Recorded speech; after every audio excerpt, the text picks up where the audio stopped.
My mother always told me you could tell a lot about a person from their eyes.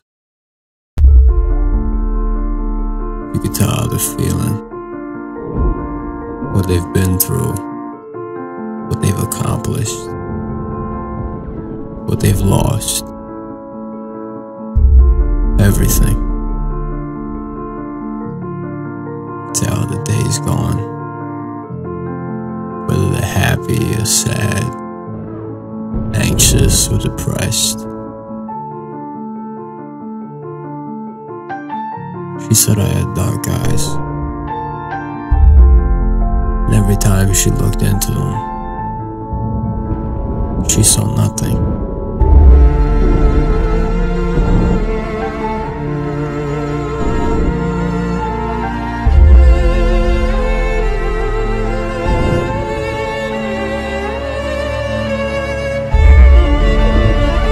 You can tell everything from the look in somebody's eyes. So tell me,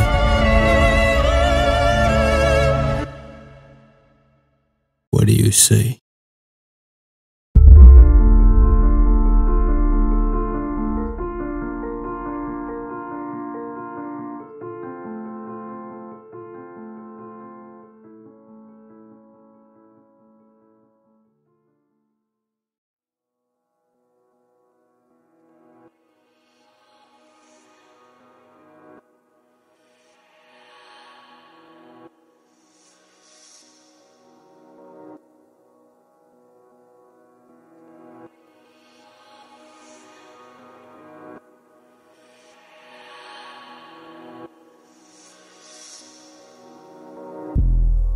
Will you still see from me the why I'm ashamed?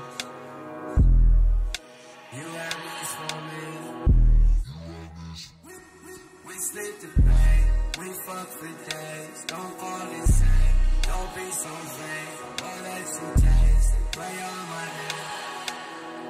She gon' fuck up my face.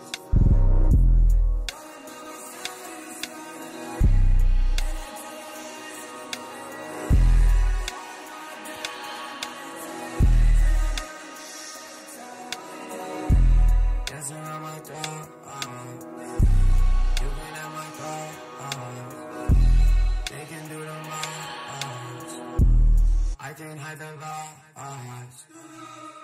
Say I don't make shit, when I touch down on the phone, real shit, been a misfit. Why the fuck you wanna have this shit, like that wrist flip, acting like a rich bitch, lose you by a distance.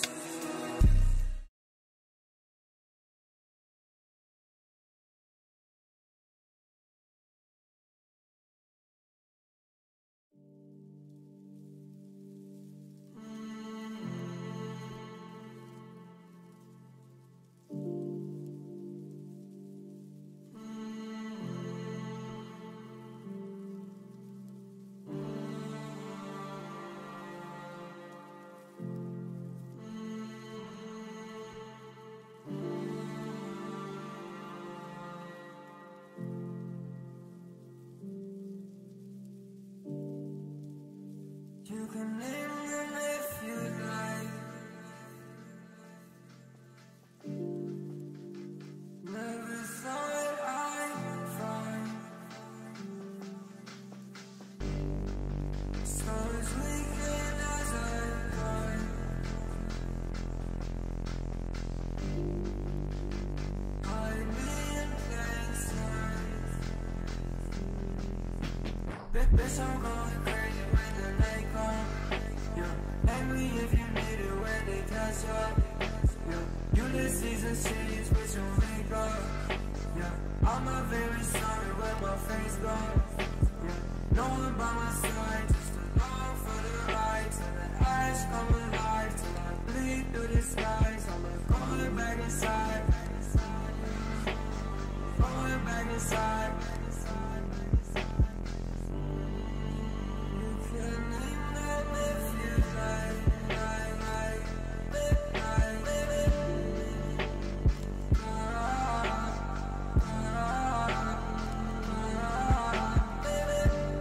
God, I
Skies, going back inside.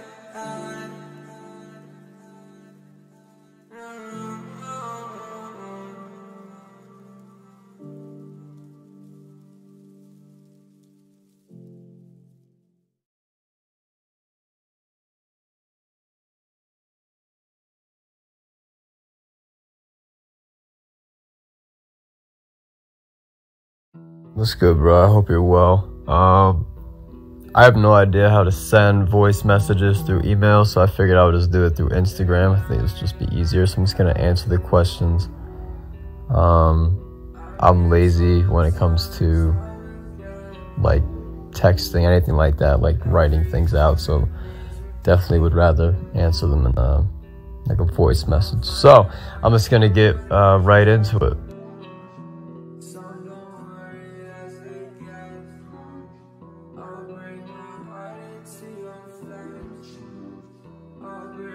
I am 24 years old and I'm going to be 25 on the 6th of September. I'm from New York, not from the city. I'm about, I want to say I'm like an hour out of the city. I don't say specifically where I am, like where I'm located. I just feel more comfortable that way. But there's a lot of like different counties within New York, and I'm in Dutchess County. But yeah, I mean, I love it here. I've grown up here my entire life, so, and I mean, I've been down to the city, but it's a bit overwhelming for me. I'm not like a huge city person. It's like just so much going on. But it is, you know, the city's the city. It's like, it could be fun. I can't lie, it could be fun, but for me, it's most times it's just like, oh fuck.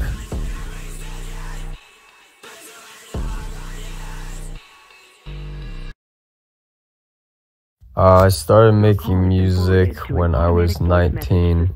I started to just make beats because I wanted to make music that I just like to listen to. Like I don't know, it just really intrigued me, and I always wanted to try it. I figured that if I didn't, that I would regret not trying it. And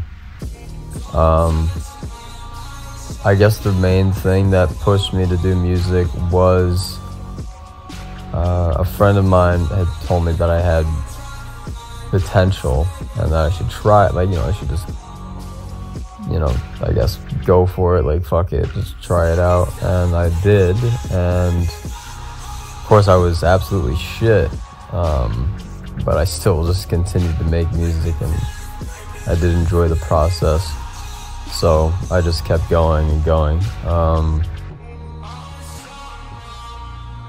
There was other reasons behind it as well, like I had just been through a breakup. And this is however long ago now. It was like 5 years ago, 6 years ago, I don't know. I'm doing the quick math in my head, but it was when I was like late 19.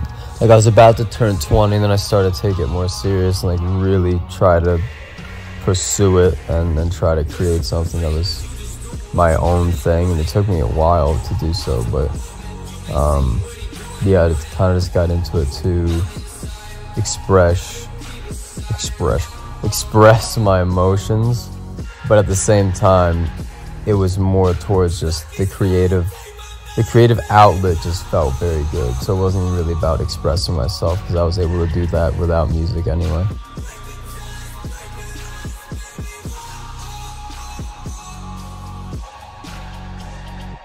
The name Biv, I get this question a lot. The name Biv it has a no meaning behind it. It's just when the friend that had gotten me into music, we were gonna do a duo, and it was gonna be Roy G Biv. He was gonna be Roy G and I was gonna be Biv. And when I decided that I just wanted to do solo work, he was fine with it, but he insisted that I kept the name because it fit. So he gave me my name, pretty much. Apologies for the vibration. So he basically gave me my name, and that's where Biv comes from, pretty much. That's it. That's all it is. So, which I'm kind of glad. I don't really want it to have some crazy meaning behind it, because it's just the name. You know, it's easy to remember. It's 3 fucking letters. It's, you know, I'm not trying to make it like some crazy ass meaning. Like, it is what it is. I got into filmmaking when I was I'd always wanted to be an actor when I was younger, and then I got into filmmaking specifically when I was about 11, like 10 or 11 years old.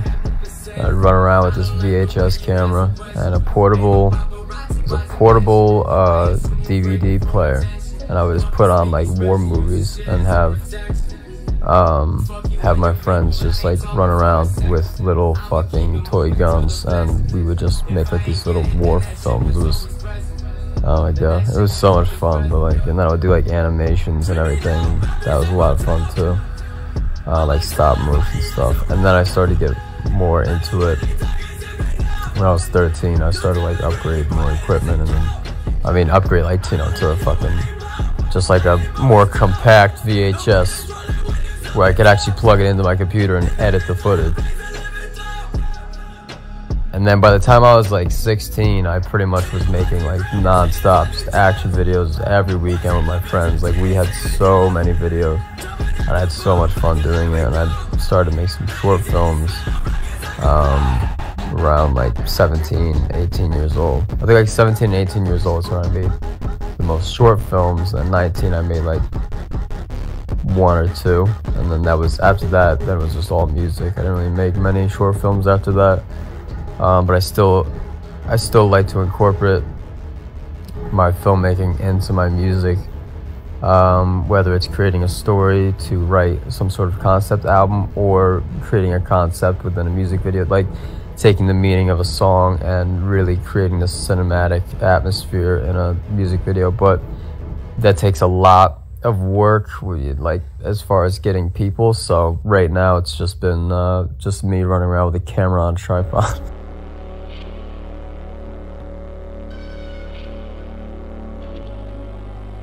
Have I made 10 albums in 2020? I guess I have. A few of them, I want to say 3 of them, if I remember correctly, or 4 were already made. But I put them back up as like kind of like how they would fit together. But I remember in 2019, like 2019, I made so many projects, and 2018 I didn't make too much. 2017 I made a shit ton. I don't really burn out per se. Like, I do get fatigued, but I don't really burn out. I'm always creative. It's just a matter of how I want to express it. So usually I just give myself the time. You know, I'll listen to other music, I'll watch films, and but for the most part, it's like giving myself some time and experiencing things that helps me to not burn out. Which obviously with the pandemic and everything, it's very hard to experience a lot of different things. And I've also kind of had that with anxiety and everything, so I don't really, you know, I haven't experienced too much outside of that, really. That's why a lot of my music is very aggressive, or, you know, however you want to put it. But yeah, I don't like I don't know, I just don't feel like I get burned out. And if I do become, like, get to the point where I just can't make a single thing, then I'll just know that I'm done with music, and that I've pretty much, I guess I've expressed everything that I could. Like, I've just let it all out, and that's it.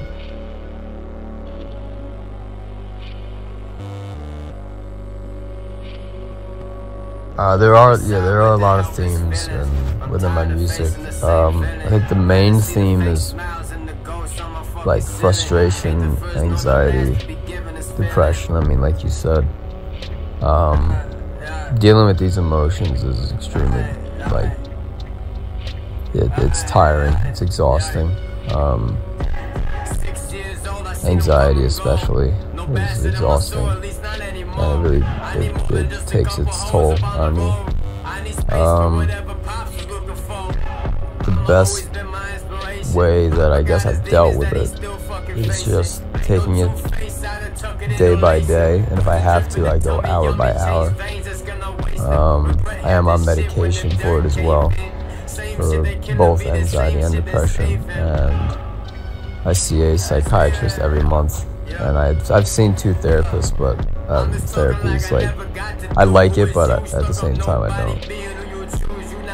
Like, I enjoyed it when I went to my first therapist, and then when I talked to my second therapist, my anxiety was so bad I had to talk to her on the phone. But like, I feel like a lot of what I learned from therapy I have, and it's just a matter of me putting it into play. So it's up to me, and not really like the therapist can tell me, do this, do that, do this, do that, and to a certain extent it just becomes a broken record, and I have to do it myself, you know. So handling things on my own and just doing small accomplishments is huge. But, you know, I mean, I don't know how to explain how I deal with it. I mean, I just kind of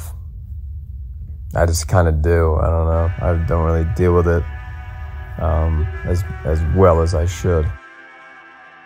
And heartbreak is that is a main theme. I would say it's the main theme of like all of it. That's, you know, there's always side themes, but the main one is heartbreak, and that one is, I had to let time heal me from that. And there's still instances where I'll find myself really fucked up from it, but that's because I'm still in the same place as I was like years ago when I was heartbroken. So like, a change of scenery is always important, and I just have not done that. Now my dog, he's getting up. He's walking around. Where are you going? He's an old man. He's 13. He's just doing his thing.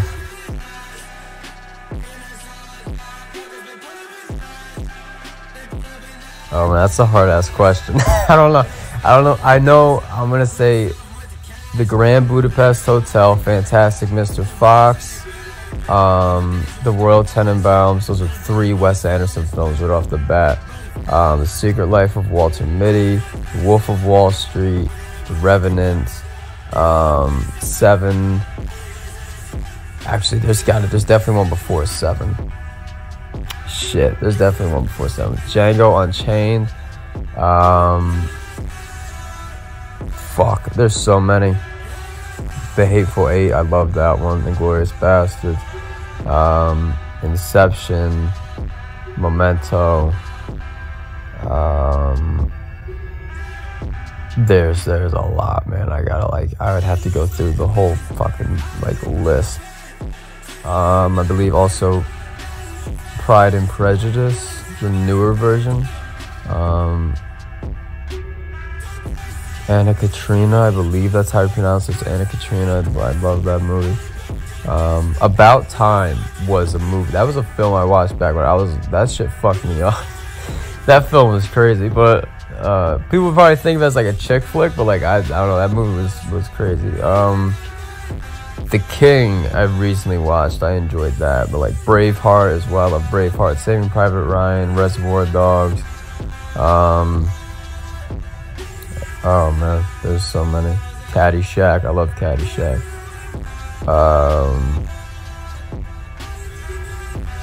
Fuck. Oh brother, where art thou? The Big Lebowski. Fargo. There's so many, man. I can't even.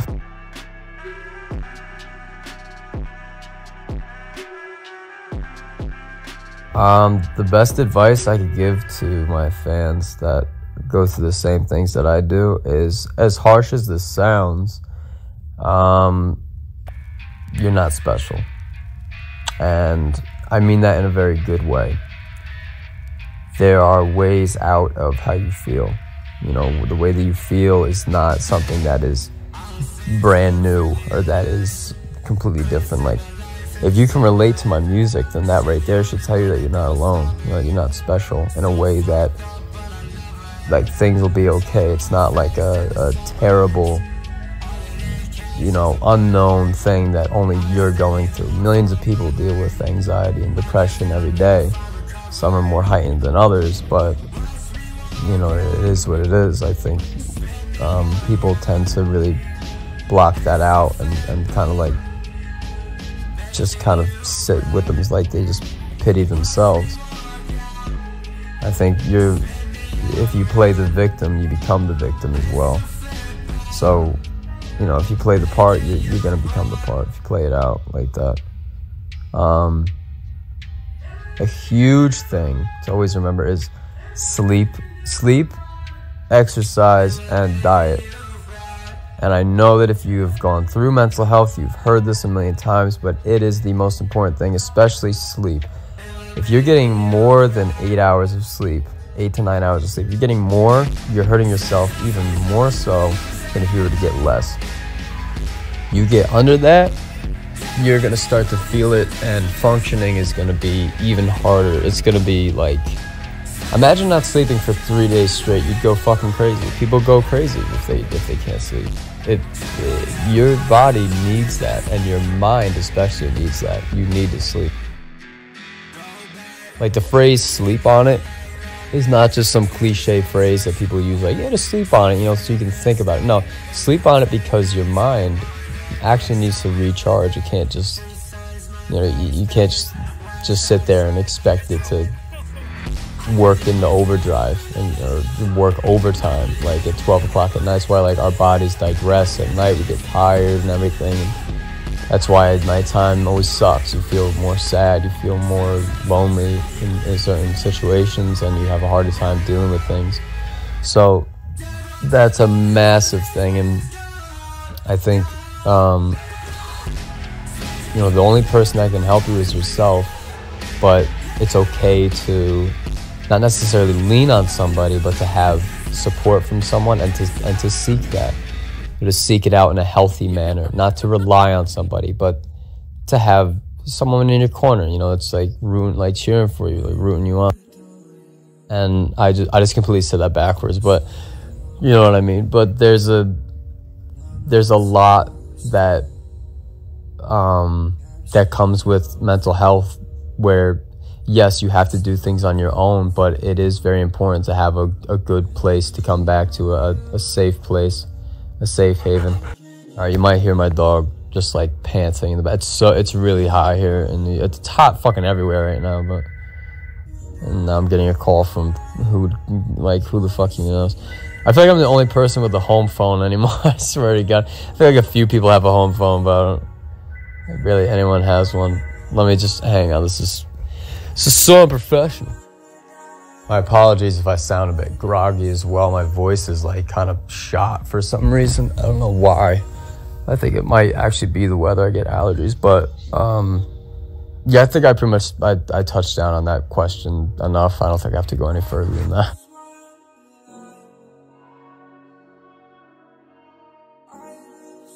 My opinion on the underground is, I mean, I don't really think about that stuff as much. I think the underground holds a lot of talent, but I also think that it holds too much freedom, to where there's certain aspects of people that just decide, well, I want to make music to make money, which if that's what they portray and they say, like, you know, they own up to that, okay, I can respect that. Like, whatever, you want to make a living off of it, like, go for it. Not everybody has to make music just to, like, for the sake of expression or the sake of art. You know, you don't have to do that. Some people do get into it for the money, which I don't understand really, because it's not a solidified campaign to really, you know, shoot yourself into. But I think there's more, I know there's more talent in the underground than what's being played on mainstream media, but that, I don't think that'll ever change. I think the underground will always have the best artists, and, you know, we'll never go mainstream because it's just, we're not for everybody. And when I say we, I'm saying that very lightly because I'm a nobody. But a lot of, like, people, like, you have, like, you know, kings of the underground. I mean, like, to me, the king of the underground is Bones. But at the same time, like, why does there have to be a king? Why does there have to be the best, you know, this and that? I believe that the underground needs to be just a massive community where, you know, there's not so much drama. I think there's a lot of drama within the underground. It's just like, what the fuck's going on? It feels like high school all over again, and I graduated high school like however many years ago. I don't really want to deal with the same type of bullshit as that. Like, I'm not trying to deal with drama, like, you know what I mean? Like, I don't like that.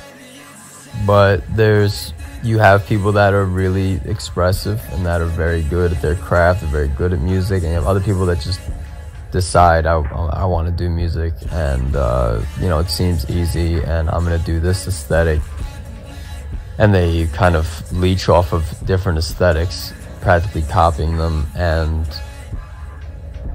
putting, like, they glorify things, they glorify drugs, they glorify money, women, materialistic things that don't make you happy and could fucking kill you. So yeah, I'm not a fan of that. I'm not a fan of that at all. That's like the main thing that I really don't like in the underground, is when people do that, and when it's not a life that they live. I mean, if you live that life, then you're expressing it. But if you don't live that life, then you're just being a fucking jack off. But overall, I appreciate the underground because it's the only reason why I am where I am in music, which again is not a huge spot, but it is the underground is a fantastic place to meet new people, to meet genuine people. The fan base and the supporters are so, like, it's like ride or die type shit. Like, yeah, there's people that have come and gone, but that's the music, that's the industry, that's how it is. But for the most part, I've had the same fan base that just continuously grows, and just the love and support that comes from it is amazing. And you meet really amazing artists within the underground as well. I mean, you really do. And it's just up to you to decide what to do with that, you know, how you're gonna handle your career. So yeah, that would be my take on the underground. But I appreciate you making this video, man. I'm extremely excited to see it, and I hope all is well with you. If you want to keep me updated, you can. If not, it's all good. I'll just, you know, I'll try and stay updated myself. I'm a bit busy pretty much every day, but, you know, I do my thing. But stay safe, and I hope to talk to you soon. And I hope this was enough. I mean, I sent a shit ton of fucking voice messages, so I apologize for that. But you enjoy yourself, have a good one, and again, thank you, man. I appreciate it. Much love.